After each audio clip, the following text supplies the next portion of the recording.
संविधान नाम की किसी एक मोटी किताब के अंदर लिख देने से इस व्यवस्था पे कुछ कड़े सवाल उठाना चाहता हूं। फीस ना हो, कोई चार्जेस ना हो, कोई एक्सपेंसेस ना हो। एक बार फिर हम डॉक्टर अजय बुलारा जी के साथ पिछली परिचर्चा में डिस्कस किया था कि शिक्षा क्या है, शिक्षा क्यों जरूरी है, क्या मुफ्त होनी चाहिए और जरूरी होनी चाहिए। मात्र नौकरी दिलाना ये मामला हमारे सांस्कृतिक मूल्यों, हमारे व्यवहारिक मूल्यों, हमारे नैतिक सवाल ये आज से नहीं उठ रहा। हरियाणा राज्य जो है देश भर में अभी जो रूप है वो वैसा नहीं है जिस प्रकार का था।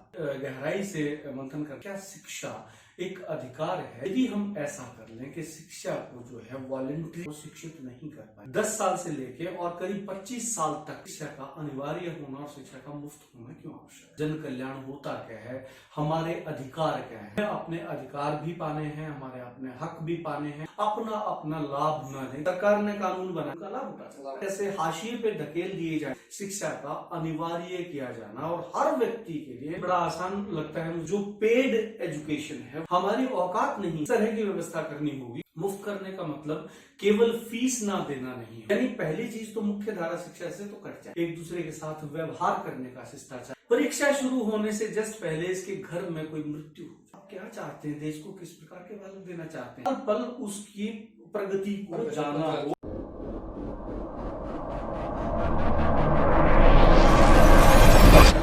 नमस्कार साथियों, आज एक बार फिर हम डॉक्टर अजय बुलारा जी के साथ दोबारा उपलब्ध आपके सामने।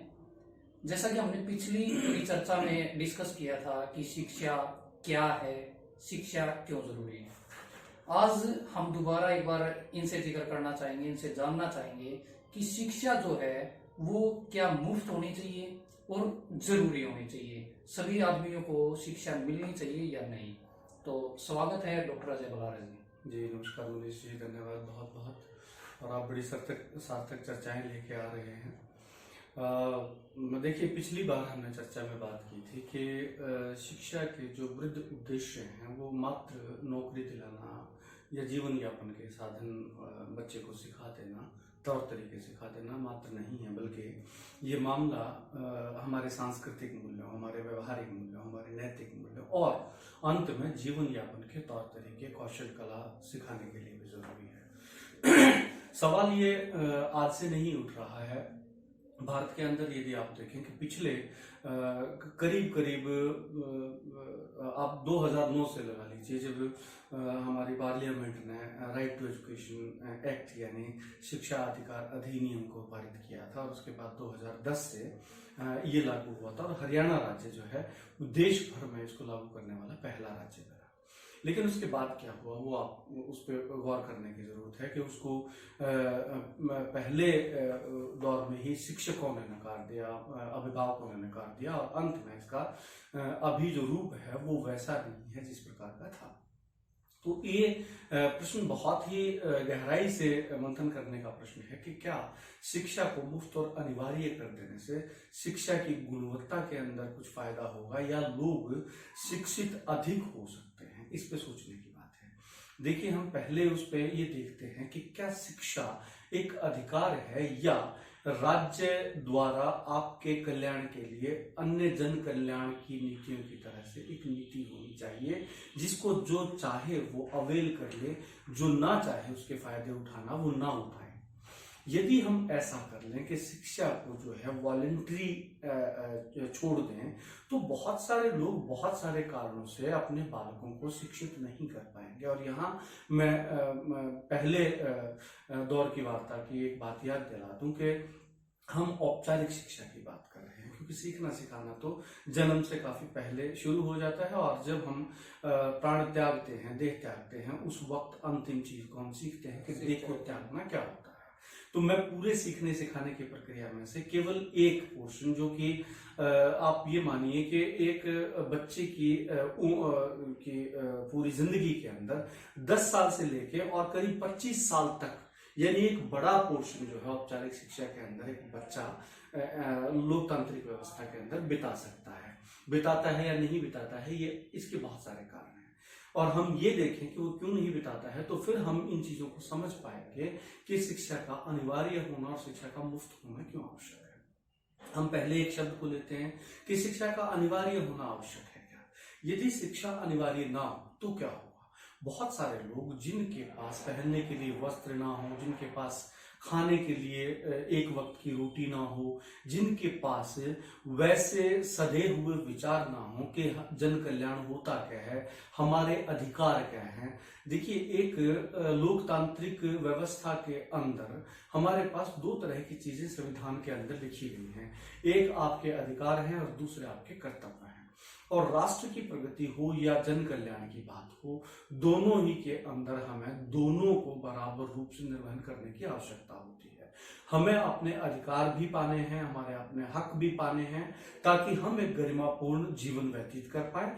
और क्योंकि हम औरों के साथ रह रहे हैं तो हमें वो दायित्व भी निर्वहन करना आवश्यक होता है कि हम दूसरों के जो अधिकार हैं उनके दायरे के अंदर घुस के एनक्रोचमेंट करके अपना अपना लाभ न लें, क्योंकि उससे दूसरे लोगों का नुकसान हो जाएगा। ये मैं खास कर दोबारा याद दिला दूं कि एक लोकतांत्रिक व्यवस्था की बात कर रहा हूं और 75% से अधिक जो राष्ट्रीय राज्य हैं दुनिया के अंदर, उनमें लोकतंत्र स्थापित हो चुका है और जिनमें नहीं हुआ है वो लोकतंत्र की तरफ बढ़ रहे हैं। तो ऐसे में जब हम अधिकारों की और उसके निहित कर्तव्यों की बात करते हैं तो दोनों को, पहली चीज तो ये है कि क्या अधिकार और कर्तव्य संविधान नाम की किसी एक मोटी किताब के अंदर लिख देने से ही जन जन तक पहुंच जाएंगे, वो उसका निर्वहन करने लगेंगे या उसका लाभ उठाने लगेंगे? नहीं, क्योंकि एक निरक्षर व्यक्ति, यदि सरकार मान लीजिए आज आपको एक अधिकार देती है कि आपको ये अधिकार है कि आप लाल किले के अंदर जाके रह सकते हैं, यदि आपके अंदर घर नहीं, मैं वैसे यूं ही कोई एग्जांपल बना रहा हूं, आप बेघर हैं या मैं बेघर हूं, मैं साक्षर नहीं हूं, मुझे पढ़ना नहीं आता, सरकार ने कानून बनाया, अधिनियम पारित किया और उसको पूरे इंटरनेट पे, अखबारों में, सब में छाप दिया, लेकिन इस छापने से लाभ क्या होगा यदि मैं साक्षर नहीं हूं? तो पहला तो यही बनता है अनिवार्य करने का शिक्षा को कि हर व्यक्ति को, यदि लोकतांत्रिक व्यवस्था में आप उसके अधिकार देना चाहते हैं, आप उसको न्याय व्यवस्था के अंदर पनपने का अवसर देना चाहते हैं और आप दूसरों के अधिकारों की रक्षा के लिए आप चाहते हैं कि प्रत्येक व्यक्ति अपने कर्तव्यों का भी निर्वहन करे, तो हमें ऐसी व्यवस्था करनी पड़ेगी कि वो कर्तव्य जो कि प्रकाशित किए हैं सरकार ने, अधिसूचनाएं जारी की हैं, उसको कम से कम पढ़ के वो अपने अधिकार और कर्तव्यों को जान भर पाए, तभी उनका निर्वहन कर सकता है, तभी उनका लाभ उठा सकता है। यदि ऐसा नहीं होगा तो बहुत सारे लोग जो है वो ऐसी व्यवस्था में ऐसे ऐसे हाशिए पे धकेल दिए जाएंगे जहां पे उनको अपने अधिकारों का कोई ज्ञान नहीं होगा और चंद लोग जो किसी प्रकार से शिक्षा प्राप्त कर लेंगे वो उन अधिकारों का न केवल लाभ उठाएंगे बल्कि उनका और संसाधनों का दोहन करेंगे। अति दोहन जो है वो होगा तो ऐसे लोग जो मार्जिनलाइज्ड हो गए, हाशिए पे धकेल दिए गए, उन अधिकारों से वंचित होंगे, जाहिर सी बात है। तो इस प्रकार से लोगों के अधिकारों की रक्षा, लोगों के जीवन से जुड़े अधिकारों की रक्षा और दूसरों के अधिकारों की रक्षा के लिए जो कर्तव्य बनाए गए हैं, इन दोनों के निर्वहन के लिए शिक्षा का अनिवार्य किया जाना और हर व्यक्ति के लिए, हर एक छात्र छात्रा के लिए, चाहे वो गरीब तबके से आता है, चाहे वो किसी विशेष आवश्यकता वाली कैटेगरी के अंदर आता है, मान लीजिए वो दृष्टि बाधित है, मान लीजिए वो श्रवण बाधित है, मान लीजिए वो चल नहीं सकता है, मान लीजिए उसका दिमाग उतना विकसित नहीं है जितना सामान्यतः बच्चों का होता है, मान लीजिए वो एक ऐसी सामाजिक वर्ग से बिलोंग करता है जो वंचित वर्ग कहा जाता है। इन सभी के अधिकारों की रक्षा के लिए एक कल्याणकारी राज्य में, जिसको हम अंग्रेजी में वेलफेयर स्टेट कहते हैं, जो कि एक लोकतंत्र को कहा जाता है, तो उसके अंदर शिक्षा का अनिवार्य किया जाना अति आवश्यक है ताकि सभी को समान रूप से अधिकारों को अवेल करने का और कर्तव्यों को निर्वहन करने का ज्ञान जो है मिनिमम उनको हो। दूसरा, हाँ, आपने एक शब्द और बचता है इस डेफिनेशन के अंदर कि इसको मुफ्त करना है, मुफ्त करना है। देखिए, बड़ा आसान लगता है मुझे, इसमें समझने में कोई दिक्कत नहीं है। अभी जिन वर्गों की हमने बात की, जिनके मार्जिनलाइज्ड होने की बात की है, वो चाहे सोशल कैटेगरीज हैं, वो चाहे पॉलिटिकल कैटेगरीज हैं, वो चाहे जेंडर के इश्यूज हैं, वो चाहे हमारे फिजिकल वेल बीइंग के, परिपूर्णता के विषय हैं, इनमें जब कोई व्यक्ति अभावग्रस्त होता है तो उस अभावग्रस्त व्यक्ति के पास यदि वो जीवन यापन ही ठीक ढंग से नहीं कर पाता है तो उसके पास अगली पीढ़ी को जो पेड एजुकेशन है वो दिलाने के लिए संसाधन नहीं होंगे, वित्त नहीं होगा उसके पास। अब ऐसी उसमें यदि आप केवल शिक्षा को अनिवार्य करते हैं कि नहीं आपको शिक्षित करना पड़ेगा बच्चों को, लेकिन शिक्षा महंगी है, उनके बूते से बाहर की चीज है, तो ये आपस में एक दूसरे को काटते हुए नजर आएंगे। एक तरफ आप किसी चीज को अनिवार्य करते हो, दूसरी तरफ हमारी औकात नहीं है उस अनिवार्य चीज को उन महंगे दामों पे खरीदने की। तो यहाँ ये जरूरी हो जाता है कि यदि कोई चीज अनिवार्य की जाती है तो सभी वंचित वर्गों के लिए इस तरह की व्यवस्था करनी होगी कि वो अनिवार्य शिक्षा का लाभ उठा पाए, तो उसको मुफ्त करना पड़ेगा। और मुफ्त करने को भी यदि हम गौर से देखें, मुफ्त करने का मतलब केवल फीस ना देना नहीं होता है।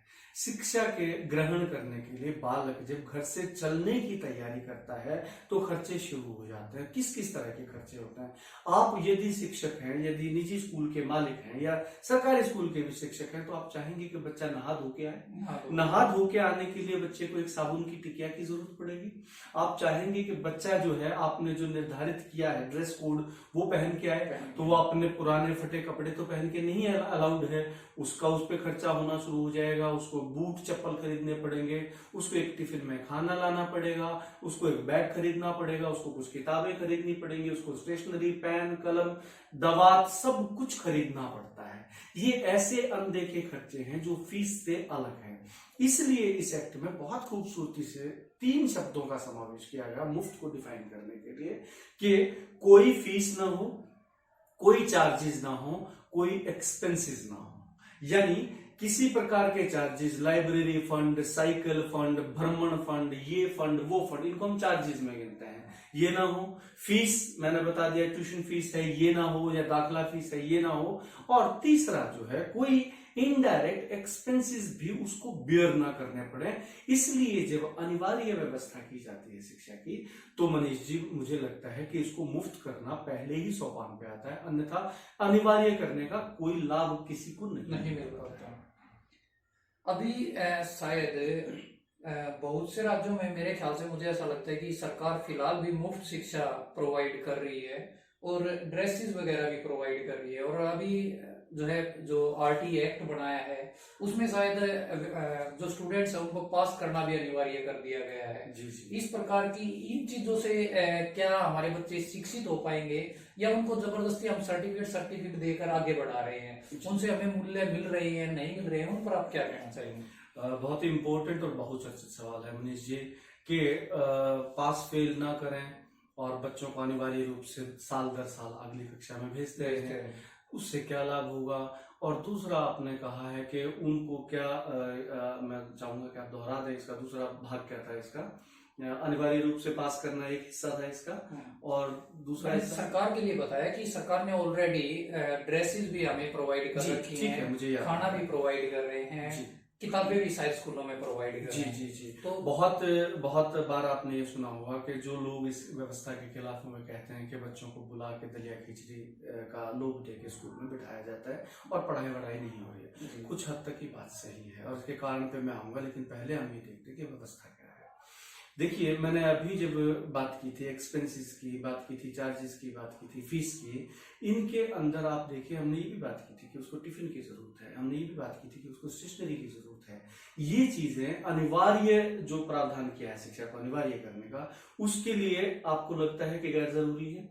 क्योंकि बच्चे को ये चीज नहीं मिलेंगी तो वो शिक्षक खाली हाथ आके कक्षा में बैठेगा, उसको भूख लगी है, उसने खाना नहीं खाया है, तो क्या वो शिक्षक की बातों पे गौर कर पाएगा? तो ये सारी चीज प्रदान करना जो है उसी का हिस्सा था। अब इस पे आते हैं कि क्या बच्चे को फेल पास से मुक्त रखा जाए। मैं आपसे एक सवाल पूछना चाहता हूँ मनीष जी, ये व्यवस्था तो पिछले अब 2020 चल रहा है, तो करीब करीब आप ये देखिए कि 21 साल, ठीक 20 ही साल, 2010 से आप इसको 10 साल ही हुए हैं इस व्यवस्था को आए हुए। मैं आपसे पूछना चाहता हूं कि 73 साल की डेमोक्रेसी के अंदर, इससे पहले भी शिक्षा चल रही थी, तब तो 5वीं का बोर्ड भी होता था, 8वीं का बोर्ड भी होता था, 10वीं का बोर्ड भी होता था, 6 माही परीक्षाएं भी होती थी और फेल भी खूब किया जाता था। तब शिक्षा की दर और गुणवत्ता क्या थी और आज शिक्षा की दर और गुणवत्ता क्या है। यदि ये चीज नुकसानदायक होती तो आज जो शिक्षा में पहली चीज, शिक्षा के बहुत सारे पैमाने होते हैं उसकी गुणवत्ता को नापने के लिए। पहली चीज ये कि आप प्री आरटीई एरा के अंदर एनरोलमेंट और ड्रॉप आउट के रेट को चेक करें क्या है। सॉरी। दूसरा, आप ये देखें कि विज्ञान ने और प्रौद्योगिकी ने और राष्ट्र ने और हमारी जीडीपी ने आरटीई एक्ट आने के बाद क्या कोई तरक्की नहीं की है।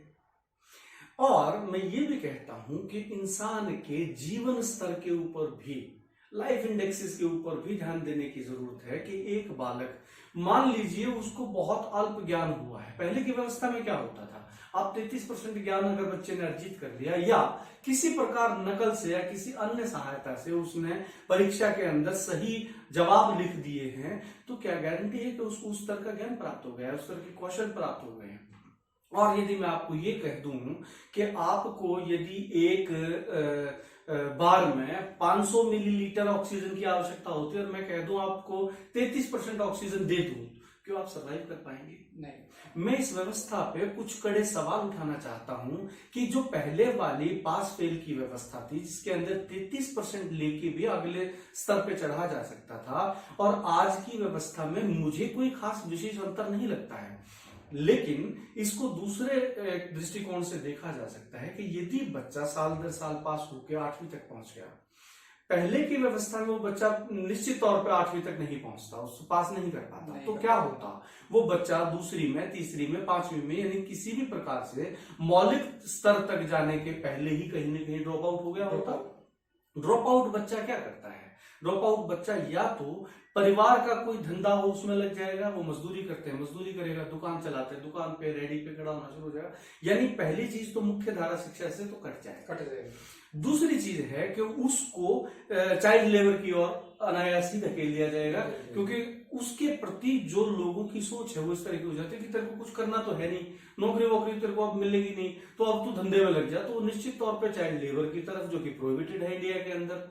तीसरी चीज मैं ये कहना चाहता हूं कि मान लीजिए एक बच्चे ने बहुत ज्यादा ज्ञान प्राप्त नहीं किया, लेकिन अनिवार्य सिस्टम के अंदर, मुफ्त सिस्टम के अंदर वो बच्चा करीब करीब 8 साल तक बच्चों के साथ, पढ़े लिखे शिक्षकों के सानिध्य में बैठता रहेगा, तो क्या आपको लगता है कि इससे बेहतर होता कि वो दूसरी या तीसरी कक्षा में मुख्य धारा से वंचित होकर बाहर निकलकर चाइल्ड लेबर में लग जाता, या 8 साल अनिवार्य रूप से वहां बैठेगा तो बैठने का शिष्टाचार, एक दूसरे के साथ व्यवहार करने का शिष्टाचार, किस प्रकार हम पंक्तियों में लग के अपनी बारी का इंतजार करें, किस प्रकार अभिवादन करें, किस प्रकार स्वच्छता के कुछ मूल्य हैं उनको धारण करें, क्या आपको लगता है कि ये अलाभकारी है, अहित में है बालक के?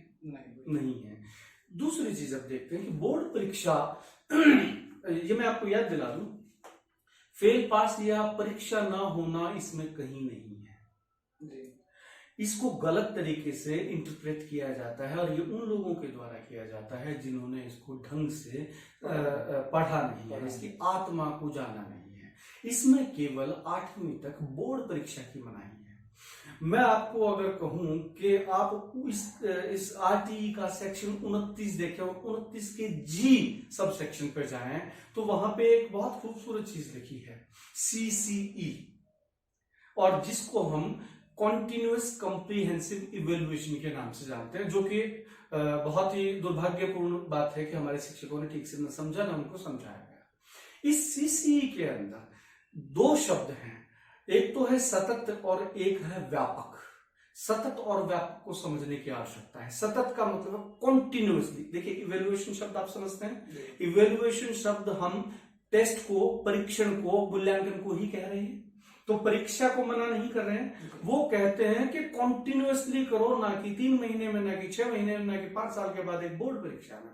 आप हर रोज बालक की प्रगति का निरीक्षण करें और उसका आकलन करें कि बालक ने आज कितना सीखा, बालक ने इस एक कालांश के अंदर कितना सीखा और कहां कमी रह गई है।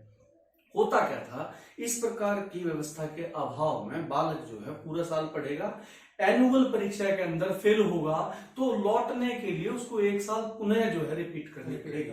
लेकिन सीसी ये कहता है कि आज के पढ़ाई का आज ही मूल्यांकन कर लीजिए, इस महीने के पढ़ाई का इसी महीने मूल्यांकन कर लीजिए, इस प्रकार खेल कूद की जो प्रतियोगिता है इसका आज ही मूल्यांकन हो जाना चाहिए। मैं आपसे एक उदाहरण के तौर पे एक सवाल आपके समक्ष रखना चाहता हूं कि 2 बालक हैं, एक बालक है ए, एक बालक है बी।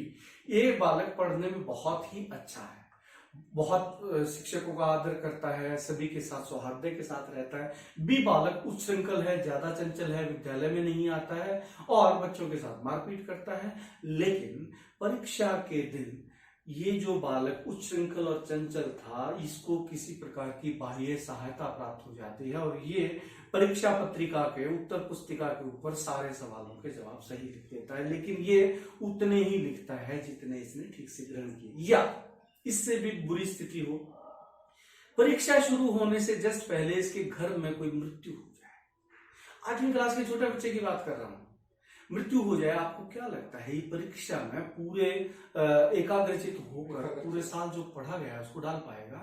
अब जब बोर्ड की परीक्षा होगी तो मूल्यांकन कौन करेगा? एक ऐसा व्यक्ति जो दोनों बालकों की पृष्ठभूमि को कतई नहीं जानता है, दोनों बालकों की समस्या को नहीं जानता है, दोनों बालकों के पूरे साल के आचरण को उसने देखा नहीं है। वो केवल देखेगा तो उत्तर पुस्तिका के आधार पर वो कहेगा कि ये बालक जो है परीक्षा में फेल हो गया है, क्योंकि वो बालक कुशाग्र बुद्धि था, वो बालक डिसिप्लिन था, और वो कहेगा ये बालक जो है परीक्षा में 80% अंकों से लेके और मेरिट से पास हो गया है। आप क्या चाहते हैं, देश को किस प्रकार के बालक देना चाहते हैं? जिन्होंने वास्तव में लर्न किया या जिन्होंने किसी प्रकार तुक्के से उस परीक्षा में ज्यादा अंक प्राप्त कर लिए? तो मैं कहता हूं कि मूल्यांकन केवल वही शिक्षक करे जिसने पूरा साल बच्चे को अपने सानिध्य में रहने देकर पल पल उसकी प्रगति को जाना हो, और बेशक से वो एक वार्षिक परीक्षा के अंदर अच्छे परिणाम ना ला पाए, लेकिन शिक्षक या शिक्षिका निश्चित तौर पर कह सकती है कि इसने इस प्रकार के कौशल, इस प्रकार के मूल्य, इस प्रकार की दक्षताएं इस पूरे साल के अंदर धारण की हैं, और ये बालक हालांकि परीक्षा में अच्छे अंक दिखा रहा है लेकिन इसने धारण नहीं की थी। तो मैं कहता हूं कि बोर्ड परीक्षा को हटाने और सीसी को लागू करने में क्या अब भी आपको कोई हर्ष लगता है मनीष जी? नहीं, मुझे तो नहीं लगता जैसा कहेंगे जी। जैसे आज की परिचर्चा से हमने जाना कि शिक्षा क्यों जरूरी है, और डॉक्टर अजय बलारा जी ने बताया कि बिना बोर्ड की परीक्षाओं के भी हम कैसे एक बच्चे को उसका मूल्यांकन कर सकते हैं। तो अगली परिचर्चा जरूर होगी, क्योंकि शिक्षा पर जब तक हम बेहतर से बेहतर परिणाम नहीं निकाल पाएंगे तब तक हम भी आपका पीछा छोड़ने वाले नहीं है, और हम आपके जहन में जरूर शिक्षा के प्रति हर चीज को क्लियर करेंगे। धन्यवाद, बहुत बहुत धन्यवाद, नमस्कार।